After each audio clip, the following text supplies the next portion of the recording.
안녕하세요. 인문학 면접 황숙민입니다. 오늘은 당신이 옳다라는 책 리뷰를 해드리도록 하겠습니다. 정혜신 작가님의 당신이 옳다는요. 그 흔한 공감이라는 단어를 이렇게나 흔하지 않게 농도 짙게 밀도 있게 적어낼 수 있구나. 그리고 공감이라는 것이 이런 것이구나 라는 것을 느낄 수 있도록 해주는 책이었습니다. 네, 제가 인상 깊었던 문구로 시작을 해볼게요. 나는 축구선수 지단을 좋아한다. 철벽 수비들에 둘러싸여 공격의 실마리가 좀처럼 보이지 않는 순간에도 지단이 움직이면 순식간에 공간이 만들어지곤 했다. 자신이 창조해낸 공간에서 펼치는 지단의 축구는 아름다웠다. 공감이 그렇다.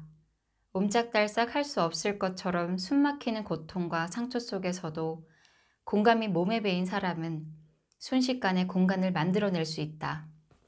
괴로워하는 사람에게 심리적 숨쉴 공간을 만들어주는 것, 바로 공감이라고 정혜신 작가님은 이야기를 합니다. 저는 이 책을 읽으면서 제가 그동안 공감을 해오던 것 중에 많은 부분이 이해가 가진 않지만은 공감을 해줘야 될 것 같아 라고 생각하면서 좀 감정 노동자가 되거나, 또는 이거는 좀 도움을 줘야 될 것 같은데 라고 생각하면서 충고나 조언을 해오지 않았나 라는 생각이 들었어요. 감정노동자, 조언, 충고, 이 모든 것들도 공감이 아니다 라고 이야기를 하는데, 그렇다면 공감은 무엇일까? 바로 상대방의 존재 자체에 시선을 맞추는 것이다. 인상 깊었던 거 딱 두 가지, 어떻게 하면 우리가 공감을 잘할 수 있는가에 대해서 말씀드리고 싶습니다. 첫 번째는 당신이 옳다라고 해주는 거죠. 책 제목처럼 당신이 옳다라고 얘기를 하는 건데, 좀 더 들어가 보면은 당신의 감정은 옳습니다 라는 이야기입니다. 그 표면적으로 드러난 행동 뒤에 숨어있는 이 감정은 항상 옳고, 이것이 여기에 집중하는 것이 바로 그 사람의 존재 자체에 시선을 맞추는 것이다 라고 이야기를 해줍니다. 그래서 때로는 이런 이야기를 들을 때가 있잖아요. 뭐 죽고 싶다라고 말하는 사람, 또 누군가를 죽여버리고 싶다, 회사 다 때려치우고 싶다, 이렇게 말하는 사람에게도 옳다라고 할 수 있는가? 옳다라고 해줘야 된다.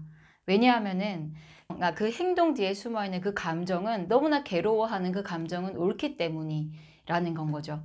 그래서 너가 죽을 만큼 힘든, 죽고 싶을 만큼 힘든 일이 있었구나. 그럴 만한 이유가 있었구나.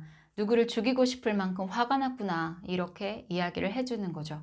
이제 두 번째는요, 진단하지 않는 것입니다. 우리가 처음에 감정 노동자가 되지 않기 위해서 노력한다라고 제가 아까 말씀드렸는데, 그 감정 노동자가 되지 않기 위해서 노력하는 것 중에 하나가 바로 이해가지 않으면서도 이해가는 척하는 거잖아요. 근데 이해가지 않는데 계속 끄덕일 수는 없기 때문에 물어본다는 거죠. 너가 그렇게 힘든 감정이 들게 된 어떤 이유가 있을 것 같은데 그 일이 구체적으로 어떤 거야? 라고 이제 물어보는 거예요.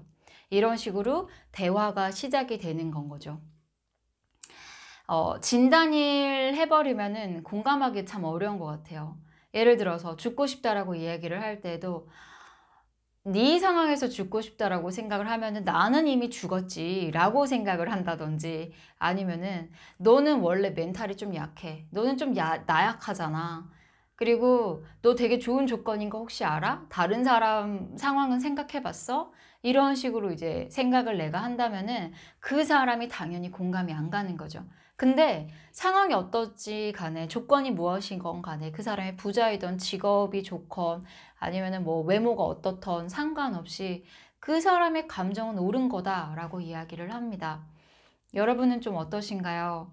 공감에서 가장 중요한 조건 두 가지. 첫 번째는 감정에 집중하는 것. 그리고 두 번째는 그 사람이 이해가 가지 않을 때는 물어보려고 하는 것, 소통을 하려고 노력하는 것, 진단하지 않는 것, 그죠?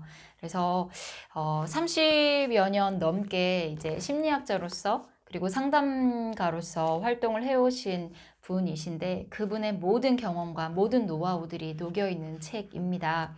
다양한 사례 속에서 이런 상황에서는 저렇게 물어보면은 공감이 이루어질 수 있겠구나 라고 생각할 수 있게 만들어주는 책이기 때문에, 여러분 일상생활 속에서 집밥 같은 심리학, 치료제, 적정심리학이라고 표현을 또 하시네요. 그렇게 할 수 있는 것이라서 저는 강추드립니다.